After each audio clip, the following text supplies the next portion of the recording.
On a warm November morning in 1988, in a luxurious mansion at an exclusive country club outside Buenos Aires, a maid went to check on the woman who had been staying as a guest. She found her in the bathroom. The woman was 37 years old, and she was dead. Her name was Christina Onassis, and at the moment of her death, she was one of the wealthiest women on the planet, the sole heir to a Greek shipping empire worth hundreds of millions of dollars, the owner of private islands and yachts and jets, a woman who had, quite literally, been born with more money than almost anyone alive. And she died essentially alone, far from home, in a foreign country, her body worn down at 37 by years of heartbreak, crash dieting, and the pills she took to cope with a life that all her fortune could never make happy. The Greek newspapers, reporting her death the next day, reached for the only word that seemed to fit: tragedy. One of them wrote that her death closed a circle that had all the makings of a Greek tragedy, and described the Onassis family as a dynasty of death. Another wrote simply that Christina Onassis had lived a life full of tears. And that, more than the yachts and the islands and the headlines, is the real story of the Golden Heiress. Because Christina Onassis is perhaps the ultimate proof of the oldest and saddest truth about money, that it cannot buy the two things a human being needs most, which are love and happiness. She had everything the world can offer, and almost none of what the heart requires. This is the story of how a little girl born into unimaginable wealth grew into one of the loneliest women in the world, of the family curse that took everyone she loved, of 4 failed marriages, and 1 desperate search for love, and of the quiet, tragic fall of the heiress who had everything and yet, in the end, had almost nothing at all. It begins with the golden cage she was born into.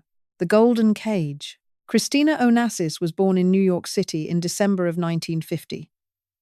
The daughter of Aristotle Onassis, the self-made Greek shipping magnate who had clawed his way from an immigrant's poverty to become one of the richest and most powerful men in the world. Her mother was Athena Livanos, known as Tina, and she too came from immense wealth. The daughter of Stavros Livanos, the founder of another great Greek shipping dynasty. Christina, in other words, was born at the very apex of 2 fortunes, into a world of yachts and private islands and staff, a world of almost limitless material privilege. But that gilded world was, from the very beginning, a cold and unstable place to be a child, because the adults at the center of it were consumed by their own dramas, their own rivalries, their own scandalous affairs, and the children were left to drift somewhere in the background of it all. Christina and her older brother Alexander grew up shuttled between mansions and boarding schools and the decks of enormous yachts, surrounded by servants but starved of the ordinary, steadying love that children actually need. Money was the one thing this family had in bottomless supply. Attention and stability were not. There is a particular kind of poverty that can exist in the middle of great wealth, and Christina knew it intimately. She was raised largely by nannies and staff, on the famous family yacht, the Christina, named after her, a floating palace of marble and gold where world leaders and film stars came to be entertained, but where a small girl could feel utterly invisible amid the glamour. Her father was a titan of the age, but he was rarely present in the way a child needs a parent to be present. And when he was, he could be domineering and hard to please. She learned early that love in her world was conditional, transactional, and easily withdrawn. And that lesson would haunt every relationship she ever tried to build. The great fracture of Christina's childhood came when she was around 9 years old. Her father, Aristotle, began a very public and very passionate affair with the legendary opera singer Maria Callas, one of the most famous women in the world. The affair played out across the newspapers of the globe, humiliating Christina's mother and shattering the family. Her parents separated, and the scandal became a source of lifelong embarrassment and pain for the young Christina. She adored her father, idolized him even, and yet he was a distant, demanding figure, more comfortable building his empire than raising his children, and now he had blown the family apart in the most public way imaginable. For a 9-year-old girl who loved both her parents, watching that betrayal unfold not in private but in the headlines of every newspaper in the world was a wound that never fully closed. And here is where the peculiar cruelty of the Onassis world reveals itself, because the tangle of relationships that surrounded Christina was almost operatic in its dysfunction. Her mother, Tina, after divorcing Aristotle, eventually married a man named Stavros Niarchos, who happened to be Aristotle Onassis's single greatest business rival. The two shipping titans locked in a lifelong competition. And Niarchos had previously been married to Tina's own sister, Christina's aunt Eugenia, who had died under genuinely murky and disturbing circumstances involving barbiturates.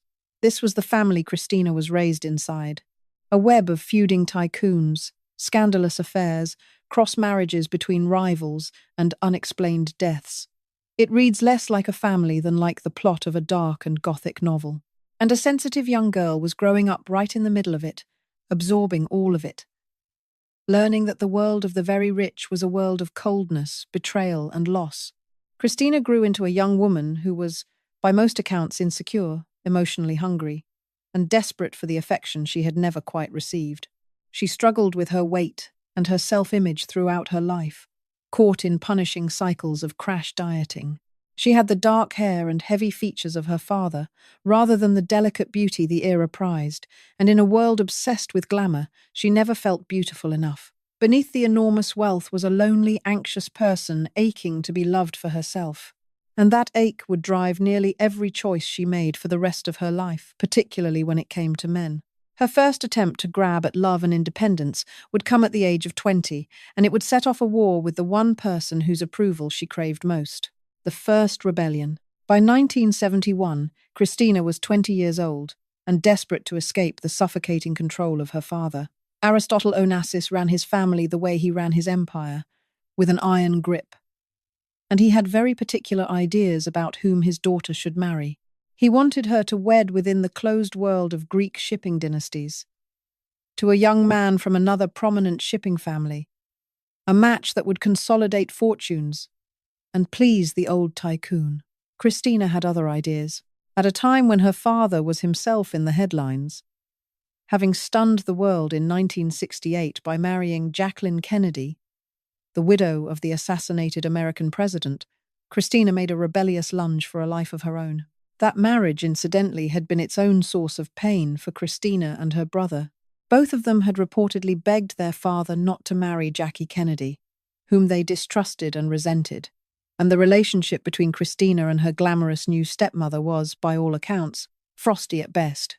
Christina felt that the former First Lady had, in a sense, invaded her family and captured her adored father's attention and his fortune.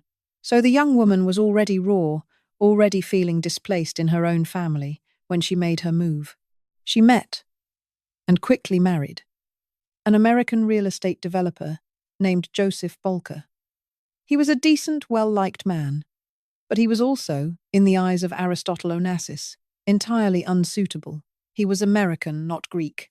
He was a self-made businessman of modest wealth by Onassis standards, not a shipping heir. And, perhaps most scandalously, he was 27 years older than Christina, roughly the same age as her father. It is hard not to read something poignant into that choice. A lonely young woman reaching for an older, fatherly man, seeking in a husband the steady, protective love her own father had never quite given her. Aristotle was reportedly enraged. He viewed the marriage as a betrayal and a humiliation, and he responded with the full force of his considerable power. By some accounts, he cut off his daughter's access to her trust fund, applying every ounce of financial and emotional pressure he could to break the marriage apart. And it worked. The marriage to Joseph Bolker collapsed within about a year. Christina, still so bound to her father, still so hungry for his approval, could not withstand the pressure. Her first bid for independence and love ended in a quick and painful divorce. It should have been a warning, this first failed marriage, a sign of just how trapped Christina was between her longing for love and her inability to break free of her family's grip. But she had no time to learn from it, because what came next was not a lesson. It was a catastrophe, a series of deaths so rapid and so devastating that they would leave her, in the space of just over 2 years, utterly alone in the world, the last one standing in a family that seemed to be dying around her. The dynasty of death. The horror began in January of 1973. Christina's beloved older brother, Alexander, the golden boy who was being groomed to one day take over their father's empire, climbed into a small seaplane at the Athens airport. Something went catastrophically wrong on takeoff. The plane crashed almost immediately. Alexander suffered massive head injuries, and despite their father flying in the finest surgeons from around the world, sparing no expense, moving heaven and earth with all the power his billions could command, Alexander died. He was just 24 years old. Alexander had been the heir apparent, the son Aristotle had pinned all his hopes on, and the crash that killed him remained shrouded in suspicion for years afterward. Aristotle himself, unable to accept that his son had died in a simple accident, became obsessed with the idea that the plane had been sabotaged, that his enemies had murdered his boy. He reportedly offered enormous rewards for information, launching investigations that consumed him, unable to rest. Whether or not there was any truth to his suspicions, that obsession reveals the depth of his devastation. A man who had controlled everything could not control this, could not undo it, could not avenge it, and it hollowed him out. For Christina, who had lost the brother she loved, watching her father disintegrate into grief and paranoia only deepened the nightmare. The loss shattered the entire family, but it destroyed two people in particular. The first was Aristotle Onassis himself. The mighty tycoon, the man who had conquered the world of business, was utterly broken by the death of his son and heir. Those close to him said he was never the same again, that the fire went out of him, that he became obsessed and haunted, and that his own health began a steep and irreversible decline from that day forward. He had built an empire to hand to his son, and now his son was gone, and the empire suddenly meant nothing. The second person destroyed was Christina's mother, Tina. The death of her son was a blow from which she could not recover. And in October of 1974, less than 2 years after Alexander's crash, Tina was found dead in a hotel in Paris. She was only 45. The official cause was given as heart failure, but the circumstances were murky, and it was widely suspected to have been connected to drugs, an overdose, whether accidental or not. There was a terrible echo in it of the murky, barbiturate-linked death of Tina's own sister, Christina's aunt Eugenia, years before. It was as if a curse were moving through the women of this family. Consider what Christina had now endured. In the space of less than 2 years, she had lost her adored older brother in a violent crash, and then her mother, suddenly and mysteriously, in a hotel room. And her father, the last member of her immediate family, was fading fast, broken by grief, his health collapsing. It was around this crushing period that Christina, overwhelmed by the losses piling up around her, made her own attempt to end her life. Her mother had helped nurse her through that dark moment, and then, just weeks later, her mother herself was dead. The grief was almost geometric in its cruelty, each loss compounding the last. And then came the final blow. In March of 1975, Aristotle Onassis died of pneumonia, his body and spirit worn down by the grief that had never left him after Alexander's death. And with that, the circle was complete. In just 29 months, from January of 1973 to March of 1975, Christina Onassis had lost her entire immediate family, her brother, her mother, her father, every single one of them, gone. She was 24 years old. Imagine the loneliness of that. At an age when most people are just beginning their adult lives, surrounded by family and friends and possibility, Christina Onassis was the last one left, standing alone amid the wreckage of a dynasty. And she was handed, in that same moment, one of the largest fortunes on earth. Her father's death left her the heir to hundreds of millions of dollars, the controller of a vast shipping empire, the richest young woman in the world, but she would have traded all of it, every penny, simply to have her family back. The money that poured down on her was, in a sense, the cruelest inheritance imaginable, a fortune purchased at the price of everyone she had ever loved. The richest woman in the world, and the emptiest. Suddenly, at 24, Christina Onassis was not just an heiress. She was the head of the empire. Her father, after Alexander's death, had begun grooming her to take over the business, sending her to work in his New York office. And now the whole thing was hers. And to the surprise of many who had dismissed her as a mere party girl, Christina actually rose to the challenge. She threw herself into the shipping business with genuine energy and skill, determined to honor her father's legacy and prove she was worthy of the name. In the boardrooms of the shipping world, she could be shrewd, tough, and capable. Work became, for a while, one of the few things that gave her life meaning and structure. But the loneliness never left her. The vast fortune could not fill the hole where her family had been. And so Christina did what she had always done, what the ache inside her had always driven her to do. She reached, again and again, for love, throwing herself into a series of marriages that each promised salvation and each ended in fresh heartbreak. Just months after her father's death, in 1975, she married for the second time to a Greek shipping and banking heir named Alexander Andridis. On paper, it was the kind of match her father might have wanted, a union of Greek fortunes. But it was reportedly entered into in the raw, grief-stricken aftermath of losing her father, and it had little foundation. It lasted little more than a year before ending in divorce. Then came perhaps the most surprising marriage of all. In 1978, at the height of the Cold War, Christina Onassis, the ultimate capitalist heiress, married a Russian named Sergei Kauzov, a shipping official from the Soviet Union. The pairing stunned the world. Here was the daughter of one of history's great capitalists, marrying a man from the very communist system that stood opposed to everything her family's wealth represented. Some suspected intrigue, others simply saw another desperate reach for connection. Whatever it was, it did not last either. The marriage to Kauzov ended in divorce within about 2 years. Christina was now 3 times married, 3 times divorced, and still, at heart, profoundly alone. Through all of this, her struggles with her health and her self-image were deepening into something genuinely dangerous. Christina's battles with her weight had become the stuff of tabloid legend, punishing cycles of extreme dieting followed by rebound, her weight swinging dramatically up and down as the newspapers cruelly tracked every fluctuation. She reportedly relied on amphetamines and diet pills to control her weight, and on other substances to manage her moods and her insomnia. By some accounts, she consumed enormous quantities of a particular brand of cola, drinking it obsessively, flying it in, especially when she could not get it. It is worth pausing on the cruelty of what she was caught in, because it is a trap that many people, famous and not, will recognize. Christina had grown up feeling that she was not beautiful enough, not thin enough, not lovable enough, in a world that prized a kind of glamour she felt she did not possess.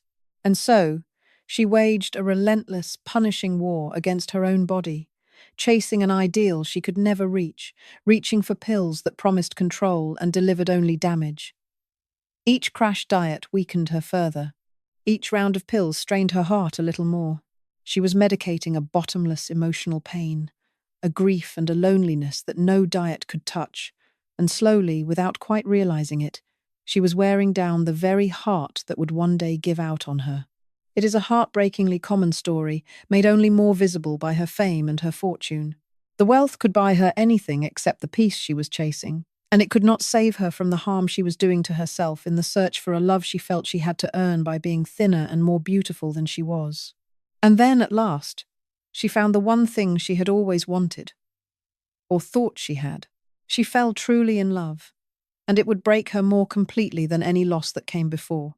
The great love that destroyed her. His name was Thierry Roussel, and he was a handsome, charming French businessman, an heir to a pharmaceutical fortune, a man Christina had actually known and been infatuated with since her youth. When they finally came together as adults and married in 1984, Christina was, by all accounts, deeper in love than she had ever been. Roussel was the great romance of her life, the man she had longed for, and for a brief moment it seemed that the tragic heiress might finally find her happy ending. And then, in January of 1985, that happiness reached its peak. Christina gave birth to a daughter. She named the little girl Athena, after her own late mother Tina. For Christina, this baby was everything. After all the death, all the loss, all the loneliness, she finally had someone of her very own to love, a child, family, a future.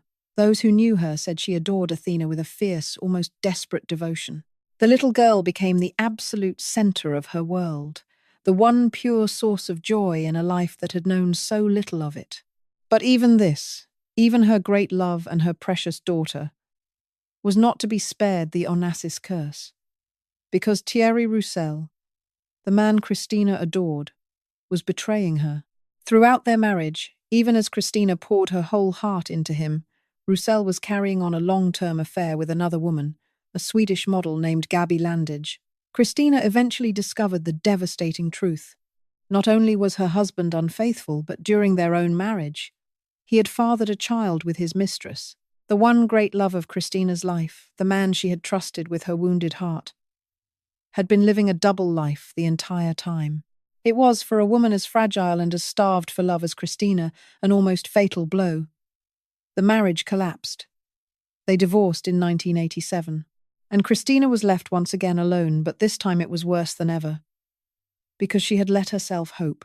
She had believed, finally, that she had found her happy ending, and instead she had been more profoundly betrayed than at any point in her life.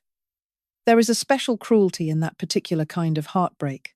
It is one thing to be lonely.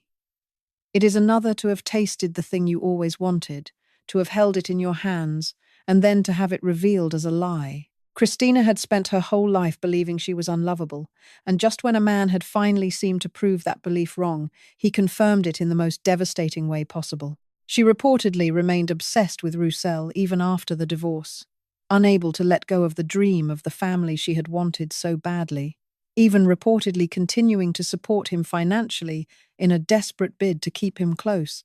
It is one of the saddest details in a very sad story. A woman with all the money in the world, using it to try to buy back the affection of a man who had already broken her heart. She could not seem to grasp that love was the one thing her fortune could not purchase, and she kept trying to buy it anyway, right to the end.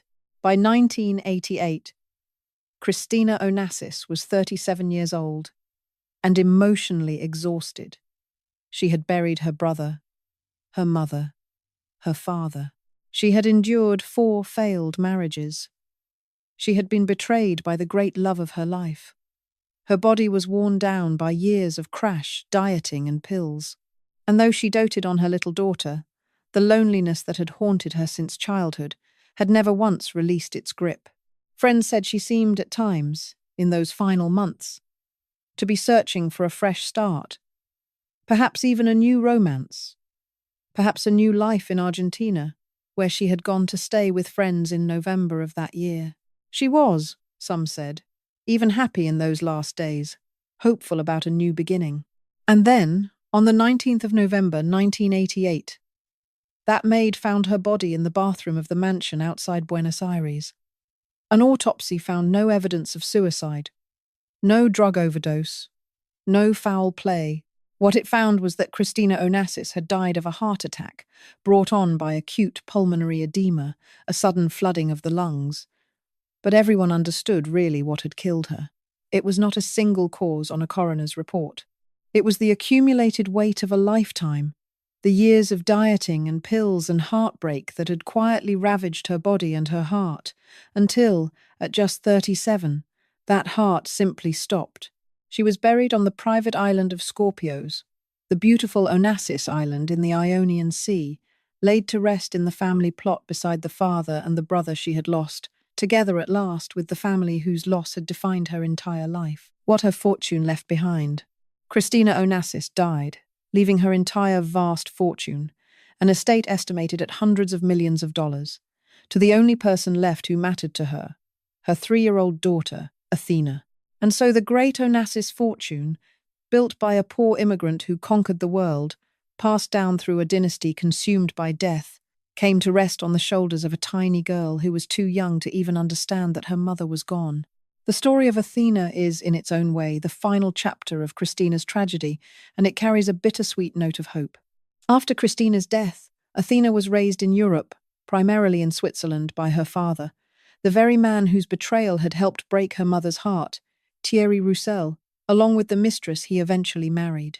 There followed years of legal battles over the management of the child's colossal inheritance, fought between Roussel and the Greek trustees Christina had appointed, a bitter tug-of-war over the fortune that had brought the family so little happiness. Athena grew up largely shielded from the public eye, under heavy security, watched over by guards because of the ever-present threat of kidnapping that comes with such wealth. When she came of age, Athena Onassis inherited what remained of the empire, a fortune reported to be worth somewhere in the range of $1 billion, including the storied island of Scorpios itself.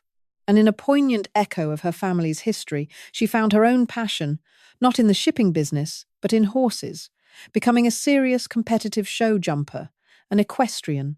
She is, today, the sole surviving descendant of Aristotle Onassis, the last of the line, and she has lived a determinedly private life, making only rare public appearances, seemingly having learned from her family's history that fame and fortune are no guarantee of happiness. There is something quietly moving in that. The Onassis story, which began with a self-made titan and ran through a generation of almost unimaginable tragedy, comes down finally to one woman who has chosen, above all, privacy and a life of her own making, away from the glare that consumed her mother. Whether she has found the happiness that always eluded Christina, the world does not really know, because she has wisely kept that to herself. The truth about having everything. So what are we to make of the short, sad life of Christina Onassis?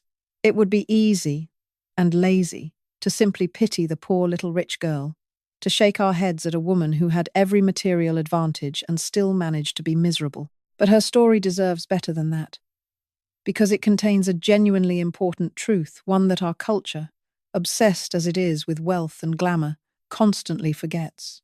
Christina Onassis had, quite literally, everything money can buy: private islands, yachts, jets, palaces, a shipping empire, more money than she could ever have spent, and she was one of the loneliest, most heartbroken people of her entire era. The wealth did not protect her from grief, as she buried her whole family in 29 months. It did not protect her from betrayal, as the great love of her life deceived her throughout their marriage. It did not protect her from her own pain, from the war she waged against her own body, from the emptiness that had haunted her since she was a neglected child in a cold and glittering household. If anything, the fortune made things worse, isolating her, distorting every relationship, making it impossible for her to ever know whether she was loved for herself or for her name and her billions. That, in the end, may be the real curse of the Onassis dynasty. Not some supernatural doom, but the simple, human truth that a childhood without love cannot be fixed with money, that grief cannot be bought off, and that no fortune on earth can fill the particular emptiness of a person who was never quite loved for who they were. Christina spent her whole life reaching for that love, in 4 marriages, in the child she adored, in the approval of a father she could never quite please, and it kept slipping through her fingers, until her worn-out heart finally gave way in a bathroom half a world away from home. The Greeks, who invented tragedy as an art form thousands of years ago, understood something that our modern, wealth-worshipping culture keeps forgetting. They knew that the great and the powerful and the fortunate are not spared suffering, that in fact their falls are often the most terrible of all, precisely because they seem to have so far to fall. The House of Onassis, with its immigrant founder who rose to conquer the world, its golden children, its private islands, and its fabulous wealth, and then its swift and relentless destruction, death following death, is a tragedy in that ancient and exact sense. It is the story of a family that reached the very summit of everything the world says we should want, and found only ashes waiting there. And Christina, the last of them to truly carry the name, was its most tragic figure of all, the heiress who inherited the fortune and the grief in equal measure, and who could never find a way to be happy inside either. She was the heiress who had everything, and she died, at 37, having learned the hardest lesson of all, that everything is not the same as enough, and that all the gold in the world cannot buy a single ounce of the love a human heart is made to need. Her fortune outlived her, passing to a daughter she barely got to know. But Christina herself is remembered now, not for her billions, but for her tears, a tragic reminder that behind the most gilded life imaginable, there can beat the loneliest heart in the world. If you enjoyed this video, please like and subscribe to our channel so you never miss out on more fascinating stories.